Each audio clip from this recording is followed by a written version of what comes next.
네, 진짜 오랜만에 이 강단에 서니까 굉장히 떨리네요. 그래요. 늘 하던 대로 우리 주님의 평화가 여러분과 함께 하시기를 원합니다. 우리 좌우에 계신 분에게도 주님의 평화가 당신과 함께 하기를 원합니다. 같이 말해볼까요? 그래요. 이 무더운 날씨에 여러분 건강한 모습을 보게 돼서 너무나 감사합니다. 제가 은퇴 이후에 어떻게 지내고 있었을까 몹시 궁금하셨을 텐데 홈페이지에 들어가 보면 저희 기도 제목이 올라가 있습니다. 제가 하나님의 부르심을 입어서 끊임없이 추구해오던 자성원의 출발이 6월 8일 날 우리 새사랑교회 안에서 소그룹으로 출발을 하게 되었습니다. 자성원은 자기를 성찰하는 기도의 집인데 오늘날 기도에 너무나 많은 것들이 흐트러져 있고 또 하나님의 뜻을 이루기 위해서 드려지는 기도들에서 너무 멀리 와 있어서 저의 신앙생활 40평생을 연결시켜서 훈련받은 것이 기도입니다. 그래서 기도를 어떻게 하는 것이 하나님의 뜻을 이루며 우리가 하나님을 닮아가는 온전한 믿음의 기도를 드릴 수 있을까, 이런 것들을 함께 나누고 있는데요. 그래서 제가 섬기는 자성원에다가 영성과 기도의 아카데미 자성원 이수경 목사 이렇게 해서 소개를 하기 시작을 했습니다. 점점 이 기도의 모임이 풍성해져서 하나님의 기뻐하는 모임이 될 수 있도록, 영광을 나타낼 수 있도록 여러분 함께 기도해 주시면 고맙겠습니다. 그래서 오늘 여러분들에게 그 자성원에서 출발한 영성과 기도라고 하는 것, 이것을 우리 새사랑교회 안에서도 풀어서 놓을 수 있다는 것이 너무 감사하고요. 이 자리를 배려해 주신 우리 박창규 담임 목사님께도 고마운 마음을 전해드립니다. 여러분, 영성에 대해서는 여러 가지 생각들을 가지고 있을 것입니다. 그런데 이 영성은 하나님의 자녀들이 성령을 따르며 하나님과 친밀한 관계를 맺고 성령 안에서 변화된 삶으로 사랑과 순종의 실천을 하면서 살아가는 것입니다. 즉 영성은 하나님의 영으로 변화되는 하나님의 성품이라고 말할 수 있습니다. 마태복음 22장 37절에서 40절에 보면 예수께서 이르시되 내 마음을 다하고 목숨을 다하고 뜻을 다하여 주 너희 하나님을 사랑하라 하셨으니 이것이 크고 첫째 되는 계명이요 둘째도 그와 같으니 내 이웃을 내 자신과 같이 사랑하라 하셨으니 이 두 계명이 온 율법과 선지자의 강령이니라, 이렇게 말씀하십니다. 영성은 아버지 하나님의 성품으로 하나님을 사랑하고 이웃을 사랑하는 사랑의 실천으로 나타납니다. 이러한 사랑의 실천은 말씀을 많이 읽었다고 해서 안다고 해서 이루어지는 것이 아니라 오직 기도를 통해서만 나타날 수 있는 열매입니다. 우리 채아가 아멘 하는데요. 즉 말씀을 묵상하고 기도하는 이유는 주님을 사랑하기 때문에 하는 믿음의 행위이고 그 행위는 삶의 자리에서 이웃을 향해서 빛나게 됩니다. 이러한 관점에서 욥이 삶의 자리에서 마음과 뜻과 정성을 다하는 욥의 영성을 생각하면서 함께 영성의 깊이를 더해가는 우리들의 모습이 되기를 원해서 욥의 영성을 한번 알아보도록 하겠습니다. 욥은 성공적인 인생을 살던 사람이었습니다. 그런데 갑자기 곤두박질하는 사람으로 성경에서 소개하고 있는데 이 곤두박질 되어지는 이 과정이 엄청납니다. 자신이 가지고 있는 소유가 몽땅 없어졌습니다. 그리고 그렇게 사랑하는 아들, 딸들이 다 죽었습니다. 그리고 사랑하는 아내가 당신이 무슨 믿음이 있는 사람이냐 하면서 욥의 남편을 떠납니다. 그리고 이 욥에게는 몸에 온통 종기가 생겨서 가려워서 견딜 수 없는 겨우 호흡만 남아있는 이런 생명의 이어갈 뿐이었습니다. 얼마나 괴롭고 얼마나 힘이 들었겠습니까?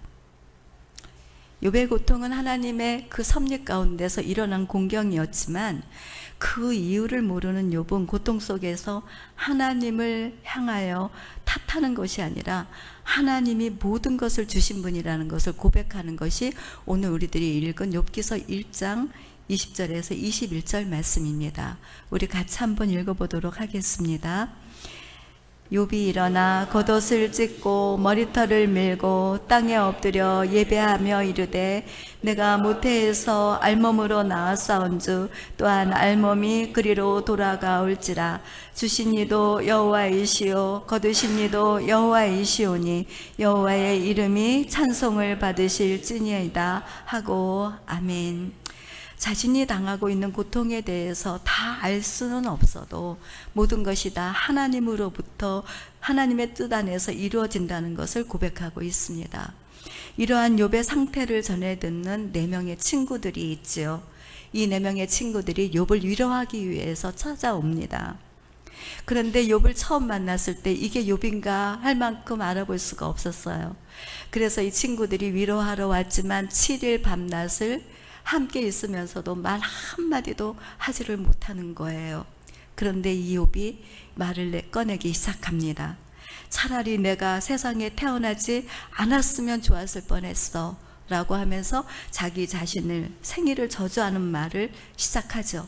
그때 이제 4명의 친구 중에 엘리바스라는 사람은 고난의 원인은 죄로 단정하면서 욥을 책망하고, 그리고 발닷이라는 친구는 욥의 고난을 죄의 결과로 보면서 회개를 추구하고, 소발이라는 친구는 가장 강하게 욥을 정죄하면서 인간 응보의 관점에 맞추어서 정죄하기 시작을 합니다. 그리고 엘리후라는 친구는 그 논쟁 후에 등장하게 되는데 인간 응보적인 해석을 하면서 비판하고 하나님을 경외하는 태도를 가져야 된다라고 강조하는 말을 하게 됩니다. 욥의 친구들이 하는 말들은 대부분 선입견적인 사고, 즉 죄를 지었기 때문에 고통을 당하는 것이다. 그러니 죄를 회개하라고 이렇게 측은하는 것이죠. 이러한 반응의 욥은 모든 주권이 하나님께 있다는 말을 합니다. 하지만 4명의 친구들은 욥과의 생각이 달랐고 욥이 당하고 있는 고통의 짐을 더욱더 무겁게 할 뿐이었습니다. 이러한 친구들의 모습에서 우리들 주변에도 누군가가 갑자기 당하는 고통을 보면서 그 사람의 아픔을 채울해 주기보다는 자신이 알고 있는 지식으로 압박을 가하면서 언어적인 폭력스러움을 나타내고 있지는 않았는지, 그래서 공감하기보다는 너가 그랬으니까 그랬지, 그럴 수밖에 없는 것이 아니겠어 라고 상대방의 고통에 조금도 도움이 되지 않는 그런 생각과 말과 행동으로 괴로움을 더해주지는 않고 있는지 한번 돌아보게 됩니다. 저에게도 힘들고 어려운 시절이 있었습니다. 기도원에 가서 뭔가 말씀을 듣다 보면 좀 풀리려나 해가지고 찾아가지만 역시 기도원에 가서 선포되는 말은 믿음이 없거나 죄를 지었거나 하나님께 잘못했기 때문에 관계가 무너지고 사업이 실패하고 병들고 가난한 것이라는 메시지를 들을 때마다 이 너무나도 힘들었던 기억이 제게도 있습니다. 죄를 지으면 회개하면 되고 믿음이 없으면 믿음을 가지면 되는데도 여전히 그러한 삶의 상황이 바뀌어지지 않는 그런 시절에 내 주변의 사람들도, 예수를 함께 바라보는 사람들도 똑같이 정죄하고 비난하며 판단에 앞서가는 모습을 보여주었습니다. 그러나 내 마음속에는 당신의 아들을 보내주셔서 생명을 바꾸면서까지 사랑해 주신 하나님께서 왜 나에게 이 고통을 주시는지 알 수는 없었지만 분명히 무슨 뜻이 있겠지라고 여기던 나의 생각과 다르게 말하는 사람들의 이야기는 고통의 짐을 더해줄 수밖에는 없다는 것이죠. 이런 친구들의 공격에 욥은 자신이 받는 고통에 대한 반응이 어떠했을까요? 먼저 예배를 드렸습니다. 고생 너무 많이 하는데 무슨 예배를 드려 내가. 아니야, 나 예배 드리기 싫어가 아니라 예배 앞으로 들어갑니다. 그 다음에는 침묵하고 마지막에는 아내의 반역에 복을 받았으니 화도 받는다라는 자신이 받는 고통은 당연하다는 태도를 보이기 시작합니다. 그렇지만 욥기서 3장 1절에 보면 욥은 태어난 날을 저주할 만큼 힘들었고 원망까지도 하게 되지요. 이러한 욥을 보면서 욥의 신앙에 있어서 믿음이 없다는 이야기가 아닙니다. 사람은 언제든지 달라질 수 있다라고 하는 이야기죠. 우리가 오늘 찬양하는데 갑자기 반주가 안 돼요. 우리가 생각지 못했던 일들에 대해서 우리는 얼마든지 언제든지 다른 모습을 보여줄 수가 있다는 말입니다. 그런데 그럼에도 불구하고 욥은 이야기 전체에서 붙들고 있는 것은 하나님이십니다. 욥기서 10장에 그 이유를 알게 해 주십시오라고 욥이 하나님께 말을 합니다. 여기에 대한 욥의 태도와 친구들과의 논쟁을 하는 동안에도 하나님은 욥이 그렇게 물어봤지만 침묵하고 계시다가 10장에서부터 38장 오기까지 아무 반응이 없다가 38장 2절에 하나님께서 손을 내밀어 주십니다. 굉장히 긴 시간이죠. 너를 어둡게 하는 자가 누구냐 이렇게 물어보십니다. 이러한 하나님 앞에 욥의 대답은 40장 3절에서 4절까지 욥이 대답하여 가로되 나는 비쳐나오니 무엇이라 주께 대답하리이까 손으로 내 입을 가릴 뿐이로소이다 라고 말합니다. 침묵하고 계시던 하나님께서 너를 어둡게 하는 자가 누구냐라는 말씀은 자신이 한 말에 대해서 알아주지 않고 죄인 취급하면서 계속해서 인과응보적인 논쟁으로 벌여지는 4명의 친구들, 그리고 그 상황에서 피할 길이 없어서 많이 답답해 있을 때 모든 상황을 다 아시는 듯 들려주시는 하나님의 음성은 마치 욥의 편이 되어주시는 것처럼 들려지지 않았을까요? 이러한 욥에게 하나님께서는 40장 7절에 너는 대장부처럼 허리를 묶고 내가 내게 묻는 것을 대답할지니라 하시면서 욥에게 말을 걸어 오십니다. 욥아, 내가 땅에 기초를 놓았을 때 내가 어디 있었느냐? 내가 자연의 섭리를 설명할 수 있느냐라고 욥에게 질문하십니다. 이 질문을 통해서 욥은 자기 자신의 무지를 인정하게 됩니다. 또한 욥이 스스로 의롭다 합니다. 내가 그래도 하나님 지나가는 사람들, 불쌍한 사람들 보면 그 사람들을 불러다 밥도 먹였고 필요한 것들을 다 공급도 해주고 그 사람들을 외면하지 않았는데요 라고 하면서 친구들이 네가 죄를 졌기 때문에 일어난 일이라고 했을 때 자신이 행동한 그 의를 드러내면서 그런 이야기를 했었다는 것이죠. 그랬을 때 하나님께서 지금 욥에게 당하는 공경을 보면서 그러면 욥아, 네가 내가 지금 너에게 하는 것이 불의하다고 생각하고 있느냐? 나를 불의한 하나님으로 보느냐? 내가 자연의 섭리를 작동할 수 있느냐? 이렇게 하나님께서 욥에게 욥 자신이 주제 넘었음을 알게 하십니다. 그래서 이 욥은 후회하죠. 그래서 42장 2절에 교만했던 것을 고백하면서 겸손해지기 시작을 합니다. 38장에서 40장까지 하나님이 말씀하시지만 욥이 원하는 대답은 얻지 못합니다. 내가 지금 당하고 있는 이 공경이 무엇 때문인지 이 까닭도 모르는 상태에서 지금 하나님을 만나고 있는 것입니다. 그러다가 42장 5절 사이에 변화가 일어나죠. 귀로만 듣던 하나님을 이제는 내가 눈으로 보게 됩니다. 그러니까 이제는 욥이 공격했던 하나님의 눈으로 본 하나님은 이제 다르게 생각하기 시작을 합니다. 대답받기를 철회하고 눈으로 본 것으로 해답을 얻습니다.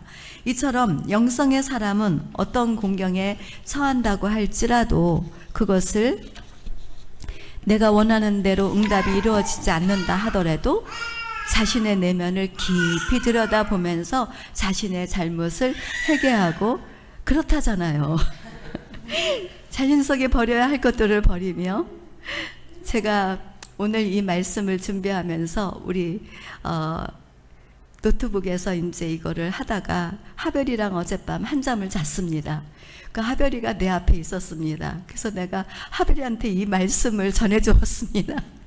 하별아 지금 듣고 있니? 뭐 이래가면서 얘기했더니 그걸 잘 알아듣더라고요. 그러듯이 우리 채아도 지금 깡충깡충 뛰면서 하나님의 말씀을 듣는 것 같습니다.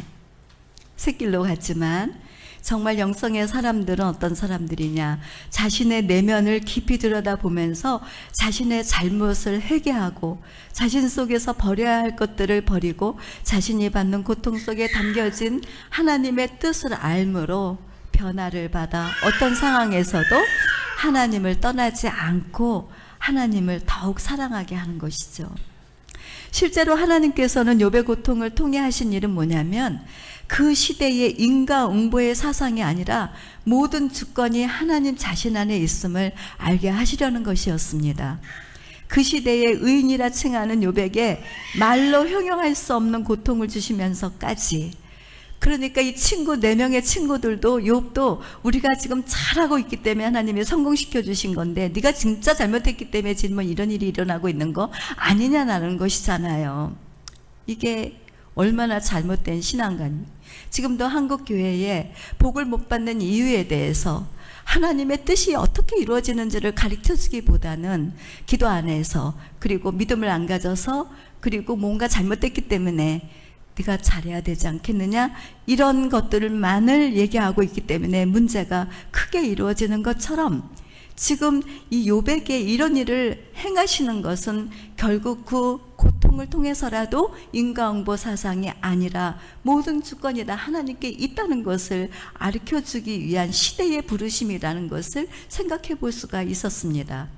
그래서 이런 의미에서 보면 욥의 그 고통이 다시 세상을 변화시켜가기 위한 하나님의 크신 계획이 그 안에 있다라는 것이죠. 어쩌면 우리들이 받는 고통 속에도 시대를 향한 하나님의 계획이 있지 않을까요? 좀 더 우리가 크게 보고 좀 더 멀리 볼 수 있다면 분명히 우리는 알 수가 있습니다. 한 사람 개인의 고통과 희생을 통해 잘못된 길에서 바른 길로 돌아오게 하시려는 하나님의 뜻을 지금 상황에서 이해하기 어렵지만 이루어져 가고 있는 일들이, 그래서 우리가 기도할 때는 마음의 눈을 밝혀 하나님의 온전하신 뜻이 무엇인지를 기도해야 되는 것입니다. 우리들이 겪는 고통에 얽매여 있는 사람들이 아니죠. 우리들은 그 고통을 타고 더 깊은 영성의 사람들로 시대의 변화를 일으킬 수 있는 그런 성령의 능력이 우리 모두에게 있다는 사실입니다. 그러므로 고통을 이겨내고 시대를 밝힐 수 있는 힘, 이것은 기도에 있다라는 것을 배우면서 우리도 더 깊은 기도로 나아가는 영성의 사람들이 되시기를 바랍니다. 욥의 기도는 어떻게 이루어져 있을까요? 욥의 기도는 아주 솔직했습니다. 자신의 내면 속에 드러난 마음을 다 보여주었습니다. 차라리 내가 생일날 태어나지 말았으면 좋겠다 하는 것을 감히 어떻게 그 전능하신 하나님 앞에 올릴 수가 있겠습니까? 그러나 이 욥은 자기 속에 있는 불평과 원망을 그대로 기도의 자리에서 말을 하죠. 그러면서 기도의 자리에서 자신이 원하는 것보다 하나님의 뜻을 알기를 원한다라고 그렇게 하나님께 요구하죠. 그런 욥에게 너를 어둡게 하는 자가 누구냐로 시작된 대화를 통해서 보이지 않던 하나님은 모든 것을 다 알고 계시는 하나님으로 욥에게 가까이 오십니다. 그리고 하나님의 뜻을 이루어가는 과정에서 욥의 잘못된 생각과 교만과 그 마음을 알게 하시면서 정결하게 하시고, 그리고 하나님께서 욥의 말이 옳다 인정해 주십니다. 뿐만 아니라 이 욥은 이 시간 이후로 그 기도가 성령이 역사하시는 기도라는 것을 경험하게 돼요. 어떤 것을 경험할까요? 그것은 친구들에게 이 하나님이 친히 가까이 가셔서 너희들이 한 말이 잘못된 말이고 욥이 한 말이 맞는 말이라고 하는 것을 하나님이 친히 그 4명의 친구를 만나면서 말씀을 해주시는 거예요. 욥이 다가가서 말한 것이 아니라 하나님이 친히 친구들에게 하신 말씀이에요. 그러니까 욥은 무엇을 경험했겠습니까? 하나님은 나와 함께 하실 뿐만 아니라 살아계셔서 내 마음에 답답한 것도 풀어주시는 하나님이라는 것을 경험하기 시작을 하는 것이죠. 하나님은 살아계십니다 라고 하는 것을 배우기 시작을 하는 것이죠. 그래서 이 욥의 기도는 점점 하나님과 가까운 기도를 하게 되는 것입니다. 뿐만 아니라 욥의 기도는 한순간에 이루어진 기도가 아닙니다. 수일, 몇 달에 걸쳐서 하나님으로부터 얻게 된 기도의 응답입니다. 성경에서 욥의 나이와 그가 겪은 세월의 시간은 언급하지 않지만 우리가 욥을 미루어 시간이 걸렸다라는 것으로 우리가 추정할 수 있지요. 그래서 생각해 보는 것은 욥의 기도는 하루에 드려져서 마치는 것이 아니라 쉬지 않고 끊임없이 낙심 중에도 오래오래 하나님을 붙잡는 기도였다는 것을 생각해 볼 수 있습니다. 그리고 욥의 기도는 상황의 변화가 아니었어요. 그 기도는 자기 자신 내면 속에 찾아오신 하나님을 만나게 되므로 오히려 성령이 이끄시는 기도를 드릴 수가 있었다는 것을 우리는 성경을 통해서 알 수 있습니다. 여러분들도 모든 기도를 내가 정해놓고 하는 것이 아니라 그 어떤 환경을 통해서 말씀하시기를 원하는 하나님을 향해서 그 기도가 바로 응답이 되지 않는다 할지라도 오래오래 기도하면서 하나님이 이 일을 통해서 어떻게 만지시고 어떻게 이루어 가시느냐 하는 것을 배워가는 저와 여러분이 되기를 바랍니다. 성령이 이끄시는 기도는 고린도전서 2장 10절에서 12절 말씀에 있습니다. 우리 같이 읽어보도록 하겠습니다. 오직 하나님의 성령으로 이것을 우리에게 보이셨으니 성령은 모든 것 곧 하나님의 깊은 것까지도 통달하시느니라. 사람의 일을 사람의 속에 있는 영외에 누가 알리요? 이와 같이 하나님의 일도 하나님의 영 외에는 아무도 알지 못하느니라. 우리가 세상의 영을 받지 아니하고 오직 하나님으로부터 온 영을 받았으니 이는 우리로 하여금 하나님께서 우리에게 은혜로 주신 것들을 알게 하려 하심이라. 아멘. 우리들은 하나님께 속한 사람들로서 우리 안에 성령이 함께 하심을 믿습니다. 성령은 하나님의 속사정을 보여주시는 영으로 우리들의 연약함을 체휼해 주시고 지금 일어나고 있는 일들에 대해서 속속히 말씀하여 주시는 분이십니다. 그리고 하나님의 속사정을 알기에 그 뜻을 따라 행동하게 하는 성령의 역사하심이 어떻게 일어나는지도 경험하게 하십니다. 로마서 8장 26절에서 27절 말씀을 읽어보겠습니다. 이와 같이 성령도 우리의 연약함을 도우시나니 우리를 마땅히 기도할 바를 알지 못하나 오직 성령이 말할 수 없는 탄식으로 우리를 위하여 친히 간구하시니라. 아멘. 우리들은 마땅히 어떻게 기도를 해야 될지 모르지만 성령께서 친히 우리들의 연약함을 아시고 대신 간구하여 주시는 기도의 경험도 여러분 할 수 있기를 바랍니다. 우리들의 영성은 성령이 이끄시는 기도에 있다는 것을 배우긴 하지만 그러나 기도의 자리로 들어가는 일이 쉽지가 않습니다.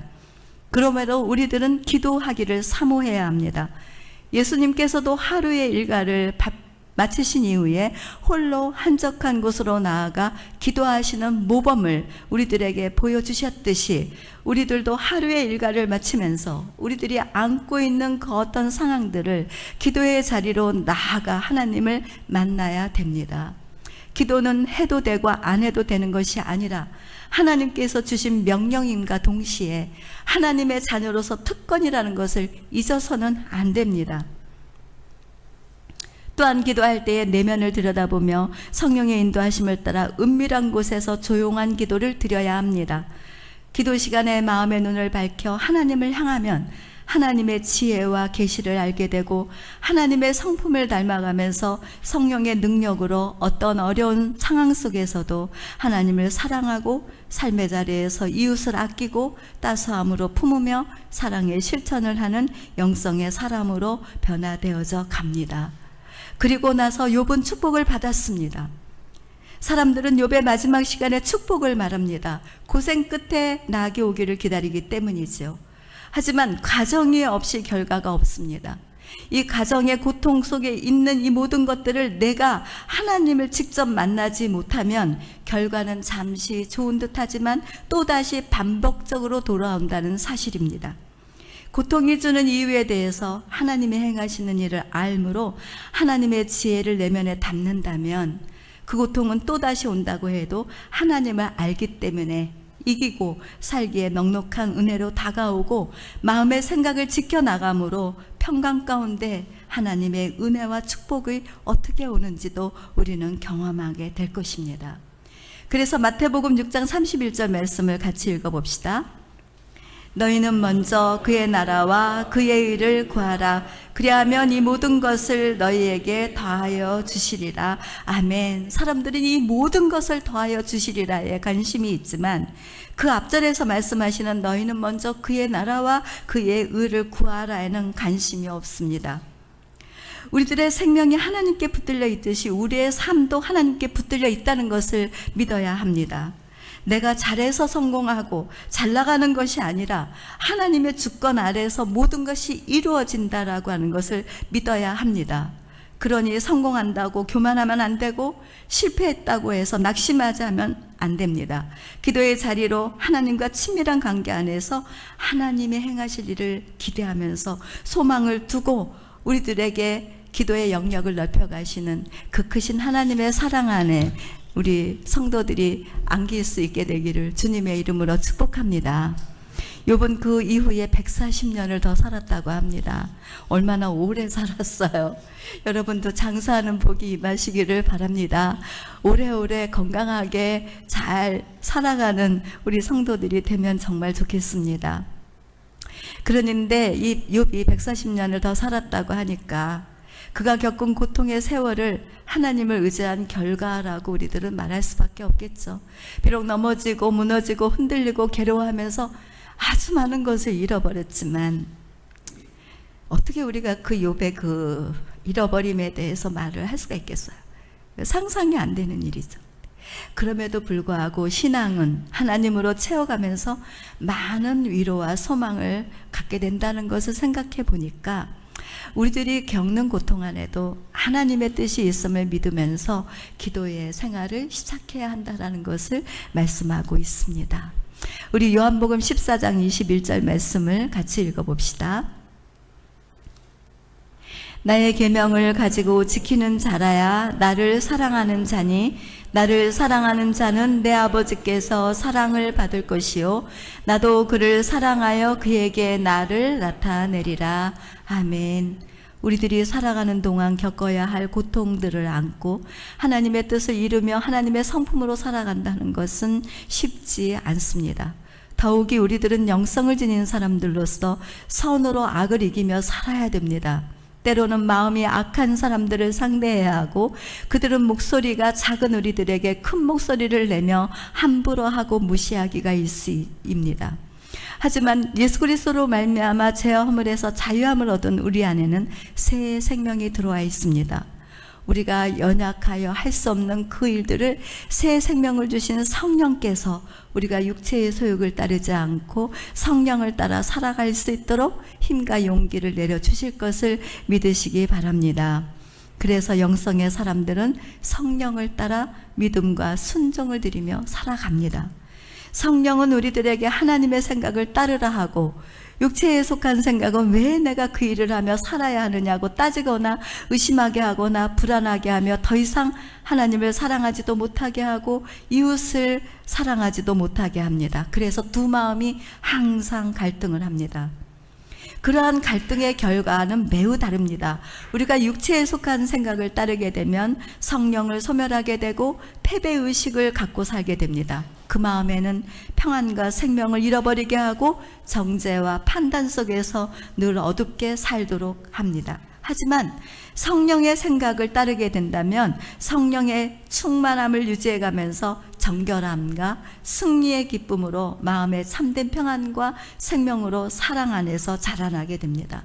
더 깊은 사랑으로 인하여 자신이 손해를 보는 것 같아도 하늘에 속한 생각으로 잘했다, 바보같이 사는 것 같아도 그게 멋져, 이렇게 얘기하면서 좁지만 깊은 길로 사랑의 실천을 이루며 살게 하는 것입니다.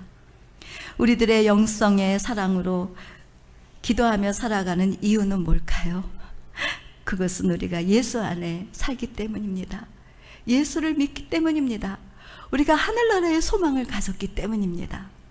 내가 이 세상에서 너무나 형편없는 사람처럼 보여도 우리가 기도하면서 영성의 사람으로 하나님 사랑, 이웃 사랑하면서 충실하게 그것을 이겨낼 수 있는 것은 기도에 있다는 것을 생각할 수 있어야 됩니다. 그 기도가 나를 살게 하고, 그 기도가 공동체를 살아나게 하고, 그 기도가 세상을 바르게 이끄는 힘과 능력이 될 것입니다. 그리스도인의 길은 오직 기도에 있다는 것을 잊지 않는 저와 여러분이 되시기를 진심으로 축복합니다. 아멘. 기도하겠습니다.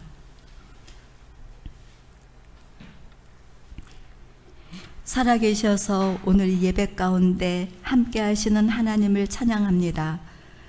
우리의 중심 가운데 오셔서 저희들이 올리는 찬양을 기쁘게 받아주시고, 또한 저희들의 마음속에 있는 거룩함의 소원의 기도를 들어주시고, 또한 말씀으로 다가오셔서 우리가 어떤 사람으로 살아가야 될지를 구체적으로 말씀해 주시는 아버지 하나님, 우리가 들은 말씀대로 그대로 실천하며 하나님을 사랑한다는 표현을 할 수 있도록 인도하여 주옵소서.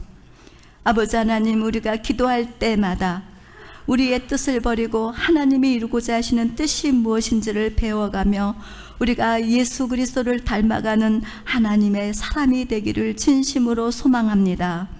하나님 아버지, 우리가 가난한 것 같으나 부유한 자들이 되고, 비천한 자가 된 것 같으나 높임을 받는 자들이 되고 하는 이 정말 세상이 알아주지 않는 이 복음의 진리가 기도 안에서 모든 것을 풀어 자유케 하고, 그것이 성령의 능력으로 역사하는 힘이 되어서 우리를 부르신 그 부르심의 소망을 따라 하나님이 살아계신 것과 상 주시는 분이심을 반드시 믿으며 기도로 승리의 삶을 살아가는, 성령의 이끌림을 받는 우리 새사랑 교회가 되게 하여 주시옵소서. 오늘도 말씀을 통하여 우리를 진리의 길로 인도해 가시는 살아계신 우리 주 예수 그리스도의 이름으로 감사하며 기도합니다. 아멘.